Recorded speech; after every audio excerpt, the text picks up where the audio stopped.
அடுத்ததாக பார்க்கக்கூடிய ராசிக்காரர்கள் கன்னி. ஏற்றம் அனுகூலம், எடுத்த காரியத்தில் ஜெயம், குடும்பத்தில் அதீத கவனம். நவகிரகத்தில் இருக்கக்கூடிய சுக்கிரன் வழிபாடு நிம்மதியும் சந்தோஷத்தை தரும். கொடுக்கக்கூடிய வார்த்தைக்கு மதிப்பு குடும்பத்திலும் வெளிவட்டாரத்திலும் ஏற்படும். தொழில், உத்தியோகம், வியாபாரம், படிப்பு மாற்றங்களை எதிர்பார்த்தால் கண்டிப்பாக செய்து கொள்ள வேண்டும்.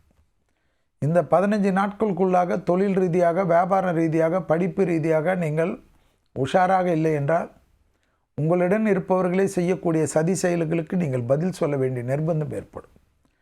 என்னடா இது, நம்ம வாழ்க்கையில் இவர்களெல்லாம் இப்படி நம்பினோமே, இவர்களெல்லாம் நமக்கு அகெயின்ஸ்டாக செய்வார்களா என்று நீங்கள் நினைக்க முடியாத அளவுக்கு பிரச்சனைகள் காணப்படும்.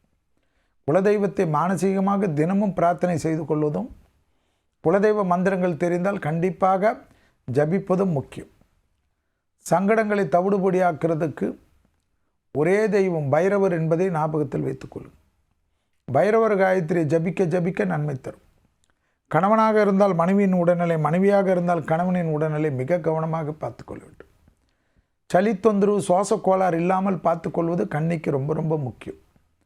திடீரென்று சிலருக்கு தேவையில்லாத குழப்பங்கள், மன அழுத்தம் ஏற்படும். அந்த விஷயத்தில் கொஞ்சம் கவனமாக பார்த்து கொண்டால் மற்ற விஷயம் நன்மை தரும்.